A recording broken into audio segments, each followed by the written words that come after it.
Hello lads and welcome to episode 3 of Sunderland's Resurgence, my Sunderland Football Manager series. We're in episode 3 and I hope you can hear that the mic has got better in quality, a bit less distortion, please. I mean, it was a bit of a nightmare the first 2 episodes. I really wanted to bring people in and make sure they enjoyed what they watched, but unfortunately we had a few problems with the mic, and hopefully it's fixed now. I've got a bit of a bad throat though and a blocked nose, which will make me sound a bit funny. So right, in the last episode we played a couple of games against Millwall and Aston Villa. If we go to our schedule here, you can see that we won the Millwall game 1-0 to prevent us from having the longest winless run at home in history of England, which that would have been a bit of a nightmare to start off with. We did then lose 3-0 to Aston Villa, but we bounced back. I've played a couple of games off camera to show you. The first being against Burton Albion. It was a game which we needed to get points on so we could close the gap between us and the other relegation candidates. You can see James Vaughan scored the first goal in the 19th minute of the match. First goal of this game came from James Vaughan. Rodwell McGeady to Vaughan. There was quite a lot of second choice players playing in this game. They got a player sent off, making it much easier for us. Next goal came a scramble in the box, and it was Lewis Graben who got the winner. The next game was a 1-1 draw against Rennes, and it was very fortunate that it ended up that way. Brendan Galloway scoring in both goals. Surprisingly, he was playing centre back for this game. It ended up being 2 attackers who actually got sent off, James Vaughan and Callum McManaman. We managed to hold our own for a 1-1 draw, and I'm going to take that any day of the week. We have hired a new coaching staff, and despite the time of recording, the votes swaying towards Ryan Giggs. You can see here, we've gotten the assistant manager as Phil Neville, just because he wanted less money a week, and he's got better stats as well. You said you wanted Ryan Giggs. Unfortunately, we literally couldn't pay the money. He walked out because we couldn't pay enough money. So we've got Phil Neville for significantly less wages, and it means we've got the Neville brothers as part of our coaching staff, which I think is pretty good. Moving back to the schedule, we're going to play the next 2 games in this episode. It's going to be Wolves and Fulham. Wolves sitting top of the table at the moment in first place, and Fulham are more mid-table, 12th place, exactly mid-table. And that'll be a home game. We'll want to try and win this one, and anything we can to get something out of this to keep our 2-game unbeaten run going would be ideal. Before the Wolves game, we've got news back on bans for McManaman and Vaughan. I'm not going to appeal either of them because we're bad challenges, the 2 of them. I think McManaman's now banned for 4 games. He's got a 2-match ban on top of the ban he already got, and so is Vaughan. But I think McManaman's was already 2 games, so he's got a 4-match ban, and Vaughan's got a 2-match ban, which does make it easy for anyone. Thankfully, Duncan Watmore's actually back. He's recommended to have 75 minutes of action. I'm going to start playing him in this game against Wolves because it is such a big game. We're still in 24th, I must add. We are very close to getting out the relegation zone. Only 2 points, and we can start trying to work our way up the table. But yeah, Wolves are going to be no pushovers. They've lost only 2 games against QPR and Middlesbrough. They can be beaten, but it's a tough ask, especially when we've got the likes of McManaman and Vaughan suspended, which I wish I'd find them by now. Cattermole is an abysmal morale. That's because I've told him he's not playing. We're playing alright at the moment. He will play some games, and I've told him that, but he's not having it. So we've managed to kind of calm the squad down about that, because they did kind of react negatively. But everything seems to be under control now. I'm playing players that want to play. One of the main players who are angry about it was McManaman. He's suspended, so the only way to get them back on side is to win football matches. I'm confident that we can turn this around easily, and Catmull will get his game time, so I think everyone will sort itself out. Similar formation, similar tactic to what we've been doing before. It's worked okay so far, just not against these bigger teams, so it's a big test for us, but I'm confident. Obviously, Wolves have got some important players and some good players as well. John Ruddy is a free agent they signed in the summer. Ivan Cavallero, you've got the likes of Ruben Neves. Alfred Ndai is playing as a wing-back, which is very interesting. We'll see how he does there. Into the match we go then. Here we are in Wolverhampton. We're ready to put this back on 2D. We're ready to go. We've got a squad capable of beating Wolves. It's simple, but it just depends on what, because obviously our morale isn't the best. We've got kind of a losing mentality at the moment over the past so many years. I can see anyway, our midfield's doing okay. Watmore's injured again. He's injured again. He's not having a good time at all. Lyndon Gooch, come on, mate. Half time 0-0. The only event that happened is Duncan Watmore getting injured. I hope this isn't a regular occurrence. Maybe it would have been best to rest him. Playing around at the edge of the box. It didn't die. Playing in the wing back position. He's got in a good position. Ruben Neves. Size. Cavallero. What a strike that is. And we're behind. We have to react. Ivan Cavallero with an absolute rocket into that near post. Right to felt he should have probably done better with it being at his near post. And we probably should have closed down a bit more. We were just kind of backing off them. But look at that for a strike.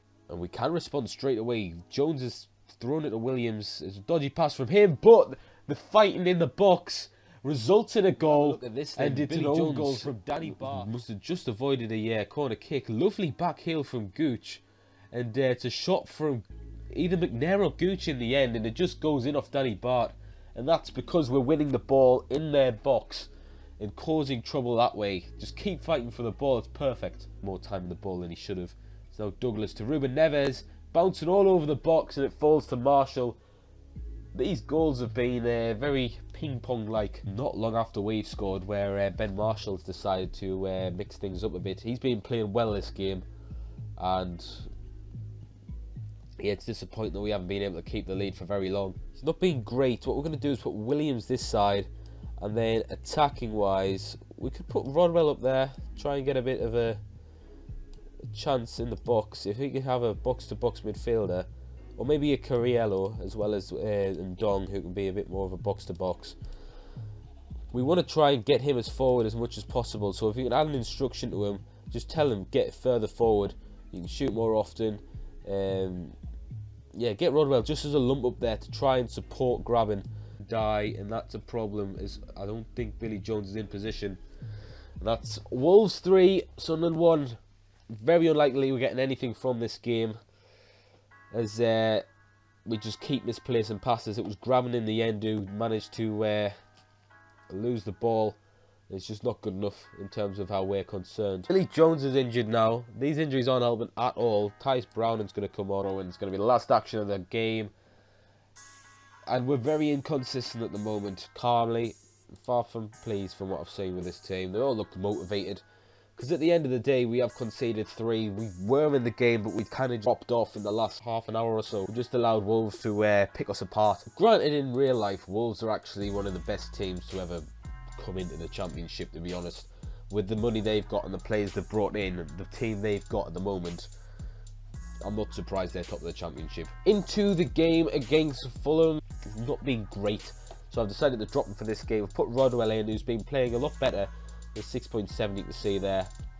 We've got a team that's playing well, and a team which I'd like to try and win this game against Fulham. I must add that I've actually added Adam Matthews to the squad. That's a handful of words to say.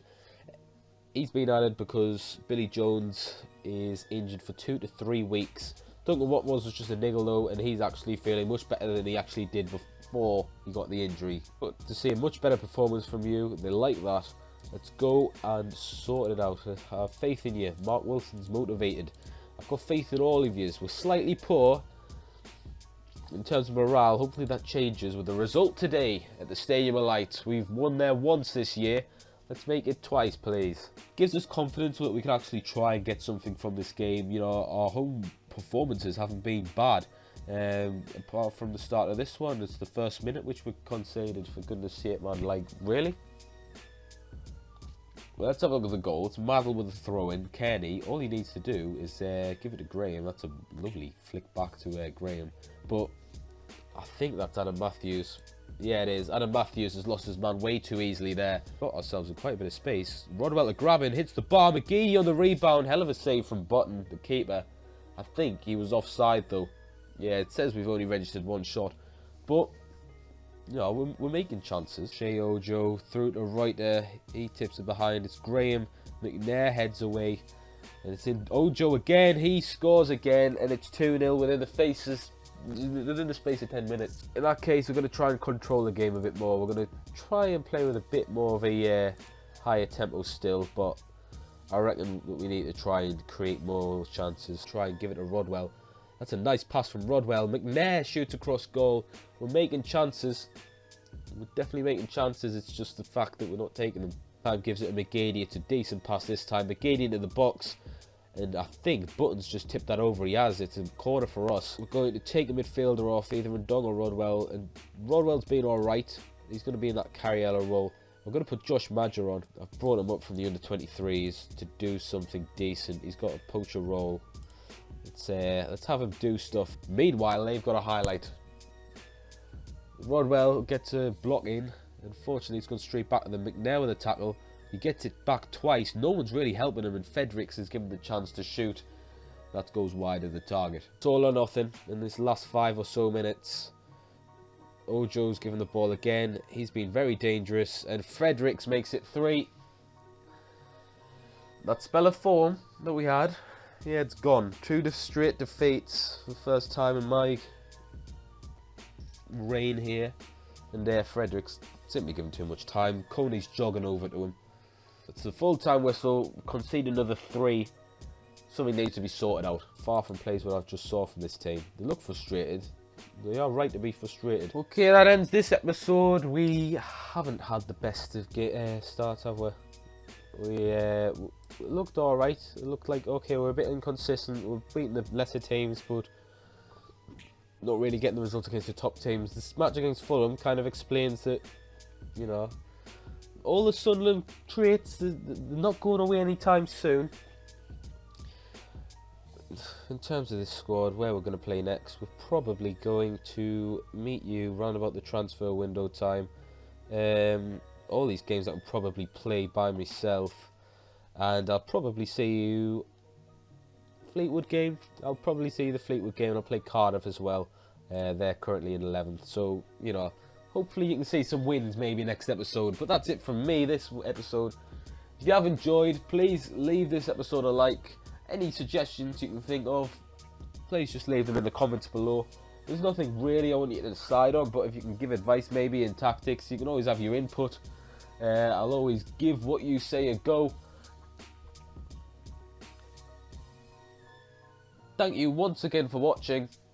I hope you've enjoyed, and I'll see you later, lads.